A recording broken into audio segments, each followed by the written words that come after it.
simulan na ho natin yung mga malulupit na balita ho, patungkol ho dito sa issue na kung saan itong mga house leader natin iyak talo dito kay Pangulong Duterte. Pasok, pasok, pasok. Pinalagan ng ilang kongresista ang mga banat ni dating Pangulong Rodrigo Duterte sa Administrasyong Marcos kaugnay sa charter change. Pinuna rin nila ang pagdalo ni Vice President Sara Duterte sa prayer rally. Paki-elemero ito yung mga animal nato, no? Alam mo, sa totoo lang hindi nyo ba napansin ho ito? Ngayon lang sa kasaysayan ng bansa natin na meron silang pautot na mga press-con para banatan yung mga uma-against kay Pangulong Marcos. Hindi ito lang simpleng-simple lang ho ito.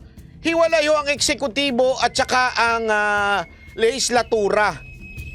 Ang sa pagkaalam ko mga nakarang administrasyon, ang check and balance ay ang lehislatura sa eksekutibo na kung saan pinamumunuan ng presidente. Ngayon hindi. Etong lehislatura parang mga halik sa puwit. Para ho talagang dila sa puwit ng presidente. Ano ba? Ganun ho ba talaga kahinang nilalang ni Pangulong Marcos at kailangan nyo laging ipagtanggol? Hindi, alam mo, sa totoo lang, kayong dahilan kaya nasisira si Pangulong Marcos Bakit? Kasi tanggol kayo ng tanggol para tuloy siyang batang iyakin.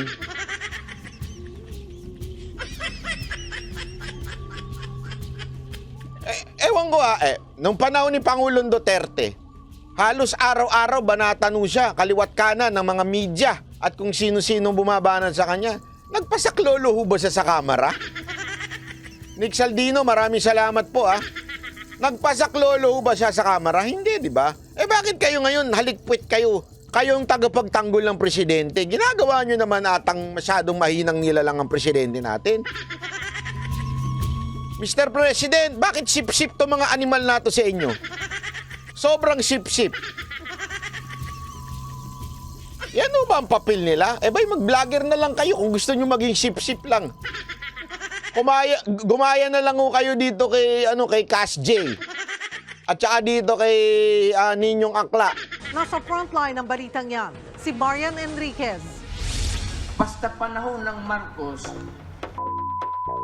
napakialaman talaga yung konstitusyon. Huwag kayong pumayag na ganon.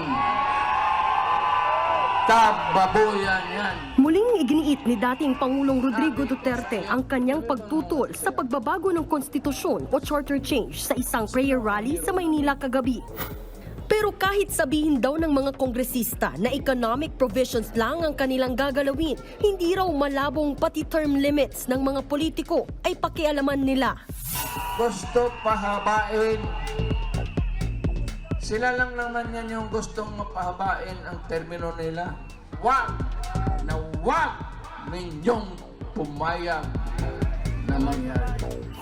Ang mga Grabe ka naman, J. Guevara, kung makaaya ka, sumali na lang kayo sa GC ng mga Kasjaret. Grabe naman yan. Ay, hindi pala, Kasjanet. Uy, talagang Kasjanet, Ipasok mo nga ako dyan sa GC na yan, kay GC ni Kasjanet. Pasok mo nga ako. O sinipa ka na dyan. na yan ng dating Pangulo, pinalagan ng House leaders. It's very clear, it's in black and white, that we're only dealing specifically with the economic provisions. We have... Hindi, alam mo, ito kung sino ka mang congressman ka, congressman daw to sa Mindanao Kung sino ka mang congressman ka, instead of kumontra ka sa sinasabi ni Pangulong Duterte, ipaliwanag mo nga ano ang assurance ng taong bayan kung sakasakaling buksan na ang konstitusyon. Tandaan mo ang sinasabi ni Pangulong Duterte, once nabuksan ang konstitusyon, siguradong merong mga mababagong hindi na natin mapapansin o di kaya magkakaroon na ng term limit extension. Ngayon, Doon ka sa issue. Pasinungalingan mo yung sinabi ni Pangulong Duterte na it is not possible na mangyari yun. Ang sinasabi nga ni Pangulong Duterte, pag binuksan na yung konstitusyon, anything goes na. Ibig sabihin, anything can happen and it is possible na kayo ay magpapasok ng term extension. So sana yun ang approach nyo. Instead na sumipsip kayo kay Pangulong Marcos, sana ang sagot nyo, hindi, sige, eto assurance, gagawa kami ng kasulatan na hindi gagalawin ang ibang mga bagay sa konstitusyon. At kung sakaling merong kasama namin ng gumalaw, hindi ito papahintulutan ng Kamara. Gawa nga kayong ganun. Sige nga ho. I challenge you. Kasi ang hirap sa atin, puro kayo daldal eh. Nauuna bibig ninyo kaysa yung gawa eh. Ang problema, hindi na nga naniniwala ang taong bayan sa bunganga nyo. Yun ang totoo doon. We do not trust you anymore. Bakit kami magtitiwala? Ayaw nyo ngang ilabas yung mga record nyo.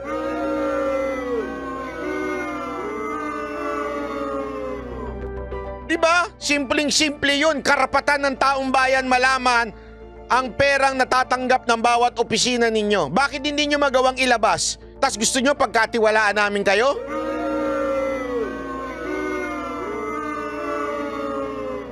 Hindi diba? You want transparency? You want truthfulness? Bakit hindi nyo ilabas yung budget nyo? Bakit hindi nyo tinanggap yung challenge ni Pangulong Duterte? Open the book. Bakit? Tapos, you are demanding us to trust you na it's just economic chacha?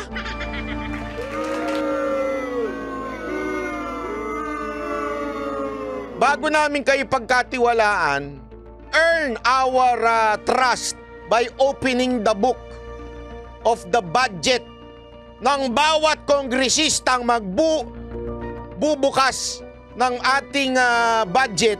Yun lang ang aming pagkakatiwalaan. Wala puro kayo daldal Puro kayo sip-sip kay Pangulong Marcos Economic provisions. We have never discussed a single thing about anything na... Siyempre sasabihin nyo, we never discuss. Pwede nyo ba sabihin, we discuss? Nagluloko nyo naman kami. Ako may suggestion lang ako dito kay Speaker. Speaker! Yung mga ilalabas mo namang mga amuyong mo, yung medyo itsurang katiwa-tiwala.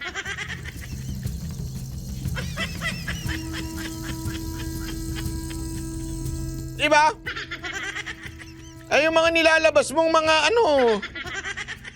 Wala ko sinabi. Political extension of terms, sinabi po natin ang political chacha po. It will come when the economy is blooming, when the economy is better. Tama?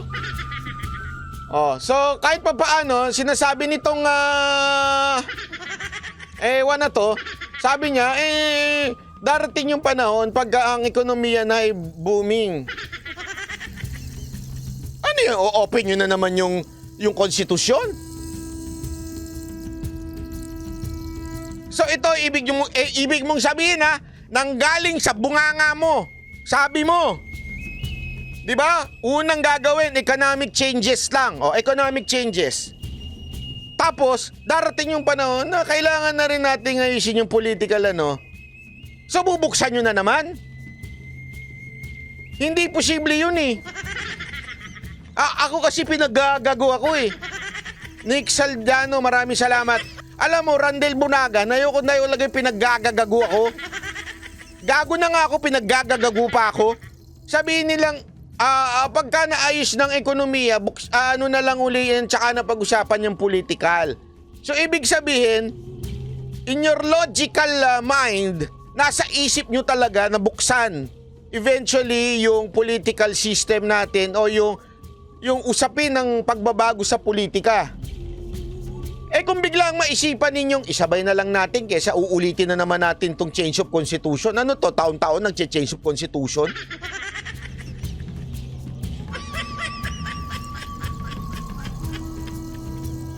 Naintindihan niyo ibig ko sabihin? Doon mismo galing sa bunganga niya, lumabas na that there is somehow an idea to eventually change politika sa ating bansa. Tama, mali?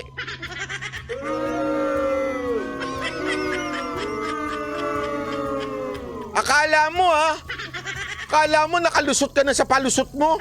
Lalo kang bumaon doon, Brad. Pag ito talaga nakaharap ko sa kamera ito mga ito, huwag nyo lang antayin manalo ko sa susunod na eleksyon.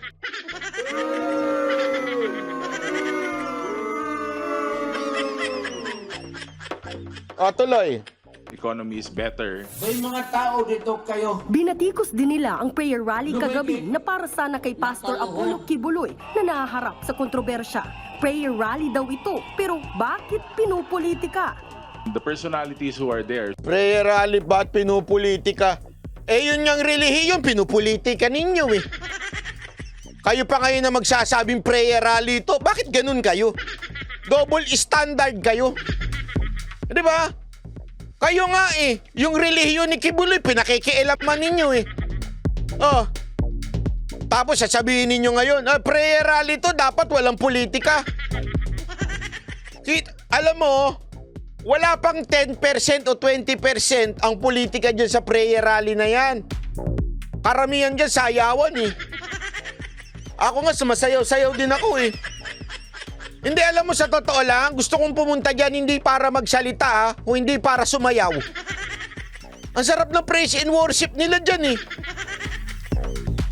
Pero gusto ko sa stage ako sasayaw. Pwede ba ako? SMNI! Pwede bang pumunta ako dyan ha? Pero wag niyo pa ako magsasalitain ha? Sasayaw lang ako. Ang ganda kaya ng sayawan nila ng praise and worship dyan. Di ba? Oh, napasayaw ka din sa gilid, di ba, Diego Latigo? Eh, tanong, lasing ka naman nun o hindi pa? O hindi pa lasing si Diego Latigo nun? Kailan kaya... Eto sa susunod na pagpapatuloy pa rin yan, pupunta talaga ako, pero para lang sumayaw. Gusto ko lang talagang sumayaw. Huwag niyo ako itataboy ha, pag sumayaw ako ha. should be the personalities who are first and foremost na dapat nandyan na tutulong sa gobyerno para ayusin yung mga problema natin. Hindi yung dadagdagan pa yung mga political tension. Alam mo, eto ha, makinig ka. Ikaw, pangalan nito, eto ba yung anak ni Christoph? Yung ano, yung... Parang kilala ko ito eh. Yung si... artista to eh. Sabi niya, kaysa na daw tumulong sa gobyerno, nanggugulo pa sa gobyerno. Alam mo, mawalang galang na dahil di ka naman kagalang-galang sa mga sinasabi mo. Kayo ang nanggulo sa gobyerno. Kayong mga congressman, sa pamumuno ni Tambaluslos, kayo ang talagang nanggulo sa gobyerno. Alam mo kung bakit? Ayos na eh. Ilang beses na sinabi ni Pangulong Duterte, suportahan natin si Pangulong Marcos, maganda ang kanyang adhikain, suporta. Ilang beses na ho yun. Nanawagan ng suporta si Pangulong Duterte hanggang ipinasok niya yung Ayoko na magmura, pwede? Sa totoo lang, pwede ho ba pigilan nyo na ako magmura kasi ayoko talaga nagmumura eh. Ayoko na ho talaga nagpuputang ina. Ayoko na talaga, hindi ko gusto yun. Nakakaano eh. Baka mamaya maano pa tayo eh. Pero nakakaano talaga eh. Nakaka-PI yung PI nyo. Kayo po ang gumawa ng gulo, hindi si Pangulong Duterte. Kung hindi nyo pinasimulan yung PI ninyo, di sana hindi mapapa-PI kami. Dahil sa PI ninyo, ano yung PI? Yung People's Initiative nyo. Ha? Na hindi naman People's Initiative kung hindi TI. Tambaluslos Initiative. Hindi sana magulo tong bayan natin. Lin Miyamoto, kalma. Oh, kalma. Baby, kalma. Huwag mo naman akong bigyan ng dahilan para tabihan ka. Kalma. Ayan, pag may mga ganyang request, binigbigyan natin yan. Parang stand-up comedian lang to. Oh, pag may mga request na ganyan. Pagkakalma lang, walang-wala yan. Kailangan may request. Naka sa tissue paper. Ganon. Hindi, totoo naman, di ba? Ito, totoo naman to. Ang ayos-ayos nung bansa natin eh. Di ba? Kahit to yung ibang mga vlogger, ang topic naman yung mga katiwalian lang, yung mga kaguluhan lamang sa society. Di ba? Yun lang man ang topic namin eh. Until isinaksak nyo yung lintik na PI na yan, na ginamit pa ang ayuda ng taong bayan, ayuda ng gobyerno para kumuha ng pirma. Sinong gumawa niyan? Si Pangulong Duterte ba? Si Pangulong Duterte ba nag-push ng PI na yan? Mga PI? Di ba kayo? Oh, nabuking yan eh. Booking na booking. Bakit kanyo? Kanino nagsimula yung pirma na grupo? Di ba sa bahay ni Tambaluslos? Sa bahay ni Tambaluslos yun eh. Hindi ko nga alam eh. Nalaman na ni Marcoleta, hindi pa nagsalita. Eh sabi ni Marcoleta, pag nalaman ko yan na ang nagsimula niyan, si Tamba, pag re-resigning ko siya, oy, Marcoleta, congressman! At tapang ka pa naman, pero inabangan ko yun. Hindi ka nagano. Hindi ka nagsalita. O, kalma uli, kalma. Ayan na, kalma. Sabi nino, sino? Wag niyo naman akong pagurin sa kalma nyo. Kalma, again niya. Kalma. O, at saka si, ayan, Baby Erico, boss, may nag-meet sa akin sa normal chat ko. Sino naman mag-meet? Baby Erico. Lalaki ata ito, Magkamali na akong bayot ito, O, Lorena, para sa ito. Oh, kalma. Baby, kalma. O, para na rin sa ito, Lisa Lumbaw. Huwag mo naman akong bigyan ng dahilan para tabihan ka. Kalma. Para sa inyo mga nagre-request. O, tuloy natin tong kabalastugan nitong mga congressman natin. Yun yung mga problema natin.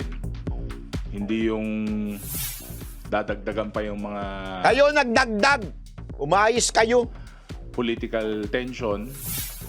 Nagkasasama rin daw sa ekonomiya ng bansa at mga sanay investors ang patuloy na paninira ni Digong sa kasalukuyang administrasyon. Hindi naman daw alam ng mga kongresista ano ang pakay ni Vice President Sara Duterte sa pagdalo bilang crowd sa nasabing prayer. Wag kayong pakialamero.